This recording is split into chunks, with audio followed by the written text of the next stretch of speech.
Hey everyone, welcome to today's video. You are here on the Gaming Daddy channel. We talk about a lot of things that happen in the gaming scene. And my perspective is I don't usually want to jump on the bandwagon and tell you that everything is all doom and gloom. I like to look at things from a different perspective, usually from the side of what if everybody else is wrong.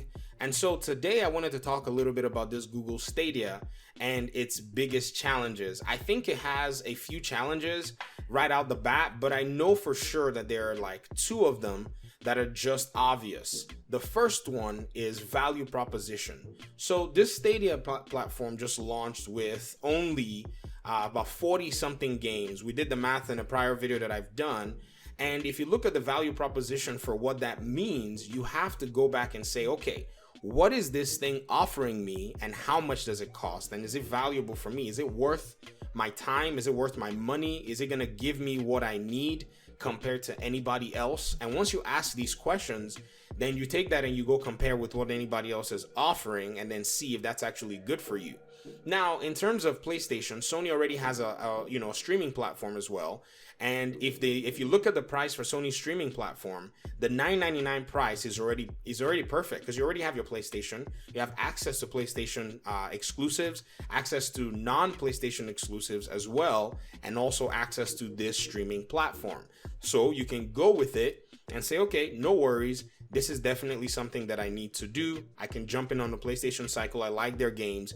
And so Google Stadia is going to have to compete and try to target or maybe gain people in that segment.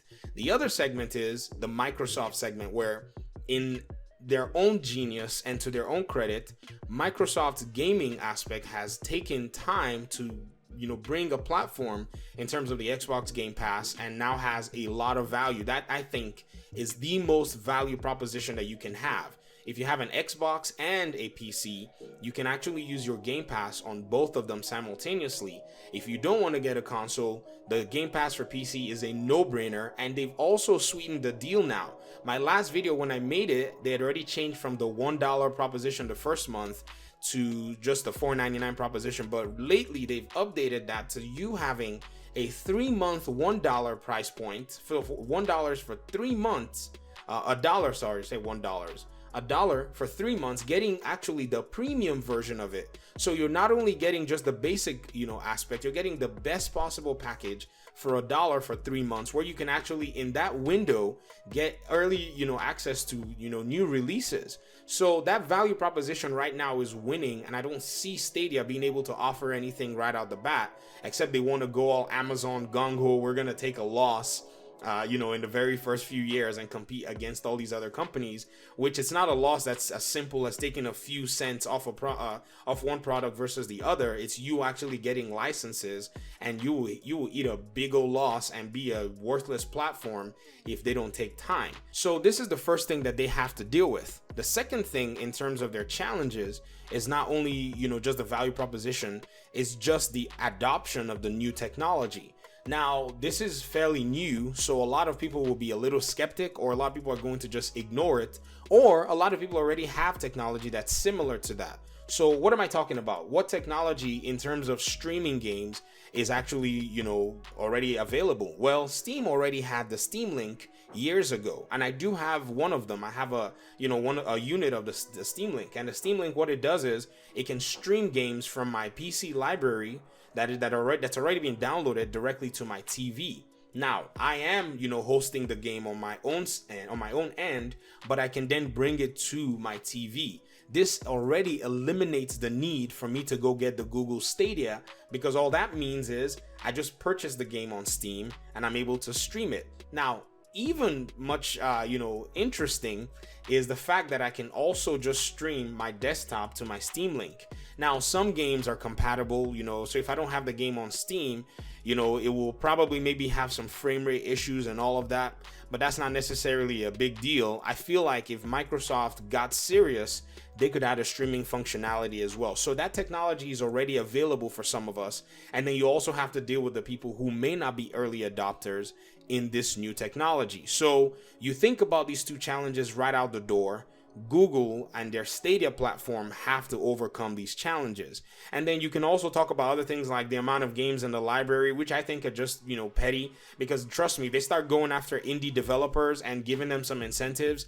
I think you're going to start seeing that platform gain more games. But I think they wanted to start out with like big titles, AAA titles, and it seems like Ubisoft came on board with them because Ubisoft wants to get their own, piece of that pie as well. They're needing some money currently. Their share prices in the past, since I last looked at them, they've been trying to maybe recover. So it's nice for them to get out there. Rockstar seems to have gotten in there with their Red Dead Redemption 2.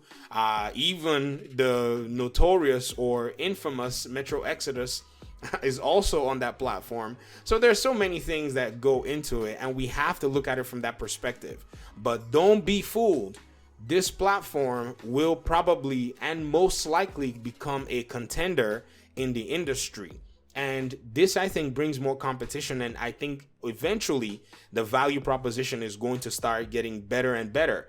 Remember, I cited Xbox's new plan and how it's a better value proposition for gamers, but I think they went that route because they knew that Stadia was coming out, and in order to attract people and keep people, they started to go ahead and give this new plan. Because many people who already have that Xbox Game Pass might be like, well, if my 1 month expires, I might just go ahead and use my secondary account or a spouse's account or a friend, or a relative's account and say, hey, get this Xbox Game Pass, and they can also enjoy those premium benefits as well, and use that for 3 months before they go back to the regular subscription. And then Steam also probably has some things in mind, I think, in order for them to bring maybe some hardware to the market. They already brought themselves the announcement, I think it was the announcement or maybe the release of some VR device, but that might not be the future right now. I think before we talk about VR, we need to talk about cloud gaming first. So Steam probably needs to reprioritize because they already have the market. People are already buying games or have already bought huge libraries of games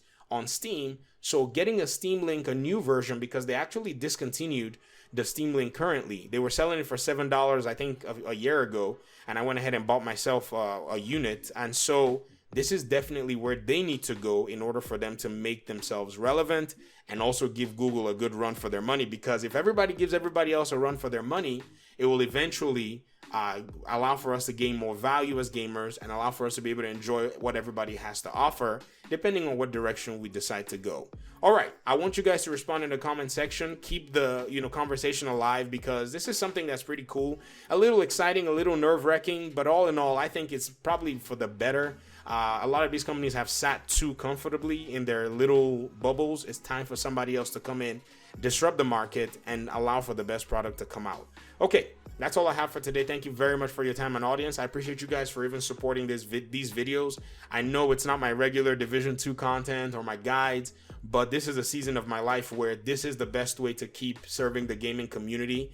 And so I want to continue doing this because it's more effective for me. It's more efficient, and it does serve my family. I can spend more time with my kids making these videos that don't take too long in terms of pre-production and post-production, only just in terms of the research that that's the time that I actually do put in, and in terms of recording. So I do appreciate you guys so much. Thank you very much for sticking with me, and I guess I'll see you in the next video. Peace.